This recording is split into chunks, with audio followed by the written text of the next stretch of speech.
Produire demain en France, oui, mais comment? Autour de la table, élus, experts, représentants des syndicats et du patronat se sont réunis afin de dessiner les nouveaux contours de l'industrie française.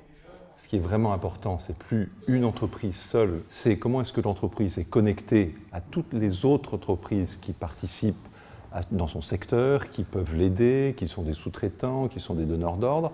Et donc on parle d'écosystème, et la notion de taille critique, elle est beaucoup plus sur l'écosystème que sur l'entreprise elle-même. Mondialisation oblige, les entreprises doivent s'adapter en permanence pour garder leur productivité. L'industrie compétitive demain, c'est une industrie, comme je l'ai dit tout à l'heure, qui répond à la transition énergétique, l'empreinte écologique, mais c'est aussi une industrie qui répond aux défis sociétaux. Je prends un exemple, la dépendance. Si vous voulez avoir une politique de dépendance dans ce pays, ça fait appel au service à la personne en termes d'accompagnement, mais ça fait aussi appel à la production dans ce pays, de robotique, de domotique, d'installation pour pouvoir garder nos anciens le plus longtemps possible à la maison. Face à ces nouvelles perspectives, reste la question du moteur de ce modèle. Qui en seront les principaux acteurs? Quel rôle doit jouer l'État?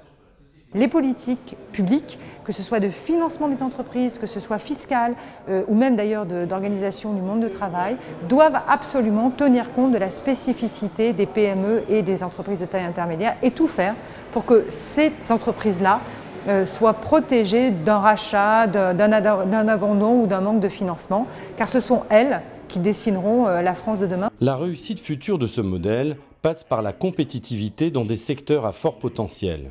Ce qui nous frappe aujourd'hui, c'est l'énorme potentialité de nouveaux produits intelligents, connectés, de nouveaux mixages de produits, de services. C'est toute la possibilité peut-être demain avec l'impression 3D de renouveler complètement les process. On a l'impression de vivre un bouleversement de fond et avec très probablement une différence entre industrie et services qui s'estompe totalement. Un défi que devront relever les entreprises pour que le modèle productif français garde sa place dans l'économie mondiale.